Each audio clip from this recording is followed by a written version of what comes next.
My advice is certainly find something that you feel comfortable with and use it, but be transparent about it with your children. Let them know why, let them know what the software or whatever the service does, and just your expectations, and that you are the parent and you will be monitoring and you respect their privacy, but it's a growth process. As they get older and get more responsible, then they'll have more opportunity for increased privacy.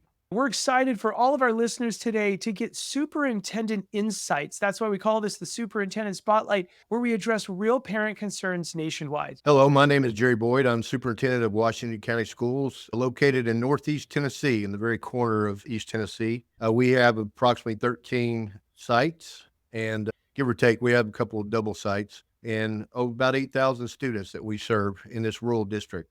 Excellent. It's so great to have you here, Superintendent. I'm excited on this episode to talk about your insights in your rural district that can apply to every district nationwide. As of the time of this video, we have 155 superintendents who've been on the podcast, all amazing people with different stories, but all the same struggles, Superintendent. All their students are getting these devices. For those of you listening on audio, I'm holding up an iPhone, but it could be an Android, an iPad, a device, a Chromebook, all of these digital devices that are causing harm in the community. We here at Smart Social believe in keeping kids safe on these devices so they can be successful and someday shine online at the age of 16 and beyond when their parents are ready for them to have a digital footprint. So today I'd love to get your insight, Superintendent. I'm based in Los Angeles, California. It's an honor to have you here. The first thing I want to dive in with you on is I want to ask you a question that we get from parents all over the country. The first question is really about parental controls. What suggestions do you have so parents can manage and use parental controls without making kids feel like their privacy is being invaded?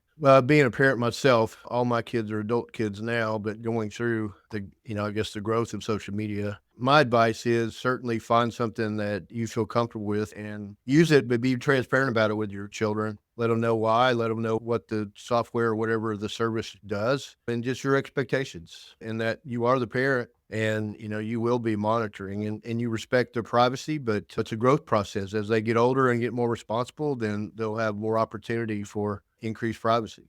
Yeah, so well said. I like that. Being transparent, opening a rich dialogue with them. That's great. The next question that we get from people, and it's really part of our Shine Online series, Superintendent, for when we go back to January, we teach every kid how to be positive someday online. The question we get that I'd love your insight on is, what advice do you have for parents and students to help students use social media in a positive way? I think it's whether it's social media or just conversations they have with their friends and family, just take the approach that you're going to highlight what's good. And kids need to know and should develop the courage to do that. It's a lot easier to be negative, and it takes a lot more effort to really look for the good and take an approach that's positive. So instill in them to take those risks to be positive. And there's something good in everyone. And most situations, even though they may seem negative, there's always a lesson to be learned. So, just take that approach on highlighting the positives.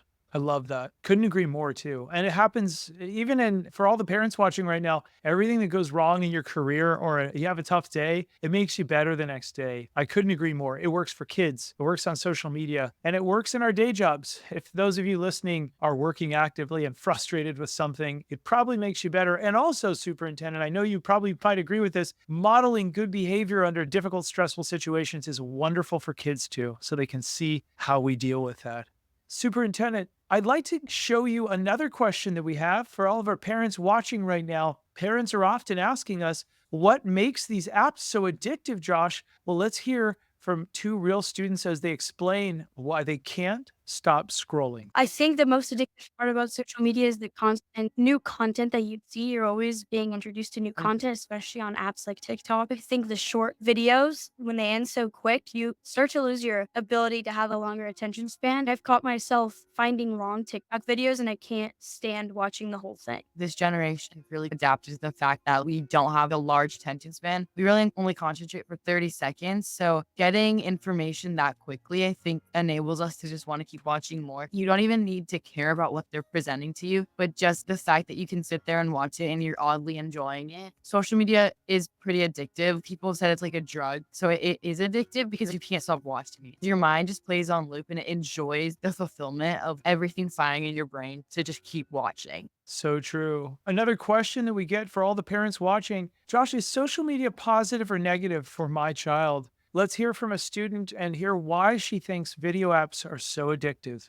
Part of what makes social media so addictive is how the algorithms are based on using content to judge whether or not someone's worthy and using people's short attention spans to evaluate them as pieces of code, which also means that social media doesn't really care about your opinion, but really what keeps you on that platform longer, whether that's from likes, comments of engagement, sharing it to other people, or even just watching it through. The algorithm judges you as a piece of data and whether or not someone should be praised for being controversial or thrown away for not being exciting enough, even if they're pouring their heart and soul into the content. It is a heartless beast. When I spend too much time on social media, that can look like being happy because something really cool happened in my friend's life. They went hiking. A friend of mine saw snow for the first time a couple of days ago, and it can make me feel really happy and energized. But other times, it can just be really draining. It can be really negative. It depends who I'm following. It depends what's being posted. Superintendent, I love your insight into this. We interview a lot of students that are in our nonprofits program as we teach thousands of parents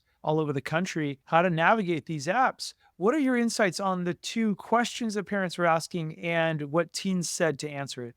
Well, first of all, the students that in their responses, very insightful and certainly spot on. And the attraction and really the addiction of social media, I think a lot of the studies show the brain response, and it is an addiction, and it's a response much like a drug, and just that need for just continuing to get that feedback through the app or whatever you're using. It just stimulates the brain in a way that students, well, and obviously adults, because you see models, we as adults, we model the same thing. And it's not just our young people that have this issue. And it's certainly an addiction. And it's a concern. The disappointment is in my generation, we were on the front end of the use of the social media and introduction to it, broad scale, and to our kids even. We were responsible for even introducing our kids to social media, and we just let it get out of control. So we have to approach it that it can be a very positive tool and resource, but we have to be aware of the dangers, and we have to be very direct and explicit about what those dangers are and how to manage it. And we just haven't Yeah. done a great job. And I'm saying we as the adults in today's time, and especially my generation of adults. Yeah, so well said. So I have another question for you, Superintendent. This question is on the screen time topic, like we just talked about with the students. What are your tips that parents can do to better manage screen time at home? Well, again, I go back to just being transparent about expectations and holding to that. Simple things. And it was a challenge for my wife and I as parents. There's time to put the device down, and it should be focused eye to eye or conversations or other kinds of activity like reading a book, and that there's a right time to do most things. And you just have to manage that and be clear about what you expect as a parent. So I just think you have to have the will and to hold true to those expectations, set a schedule and just stay consistent. Yeah, excellent. So well said. So, for everyone watching right now, if your school district is a partner, I want to remind you that we host weekly live parent events and replays, and we want you to come to these. They feature real teen-led video lessons. You can see in the middle there. Some of those teens are in the program teaching us, and as the superintendent said, giving us valuable insights so we can see how the teens think, so we can help to better talk with them. We also have the very best premium parent newsletter that gives you updates and dialogue starters and everything else. If we've done our job well, then principals will say this in a community. Josh, before we met you, we had 50 social media incidents per year last year. Now we're down to 5 incidents, and I have more time to be a school principal again. Directors should say this: the 50 plus live events give our community a chance to join on their phone without software on a date and time that works with their schedule, and there's a replay. And superintendents should say this: we can't stay updated on the latest apps, Josh, so we appreciate Smart Social for keeping our 8,000 parents in the know. Now, all of you parents, if your district is a member, we have 12 months of incredible programs, from anti-bullying to disappearing messages to parental controls around the holidays and shining online, avoiding strangers, understanding AI and social media and how kids can use it without cheating, video games, screen time, and more. Real parents say, I learned that when my child shares something, the issue is likely larger than they first suggest. It's important not to over or underreact knowing this. I found it very helpful to learn what is and is not considered cyberbullying, along with the types of cyberbullying messages. And also, I learned more about the social media that my kids want to use, as well as helpful tips to understand my teen's communication with her friends. We have hundreds and hundreds of these feedbacks every single month because parents come out to our program. Every parent who attends the event gets the chance to earn a $5 Starbucks gift card thanks to my foundation. So they learn and they turn around and they help their community. We're saving lives one family at a time. Superintendent, we're back to you. This topic, I want to get your insights on avoiding strangers in dangerous situations online. Heads up to all the parents, February is a really big Avoiding Strangers Month for us. We have an incredible 45-minute program. Please join. Get a Starbucks gift card if you haven't already gotten one. You will save a life in the community. Superintendent, what is your advice to parents and students to avoid talking to strangers and avoiding dangerous situations online? Well, I think we can transfer just for the ages. I mean, if you don't know someone, you shouldn't be having a conversation with them, and whether it's online or it's face to face. And I just think as a parent and two parents, just staying connected with your children. And I realize as they get older, it gets more difficult. They strive for independence. And as a parent, we want to give that to them. But again, it's contingent upon them demonstrating that they're able to handle it. So just reinforcing those simple rules. If they don't know someone or if they feel like the situation is not a good situation, then they need to listen to themselves and take the steps to remove themselves from that situation.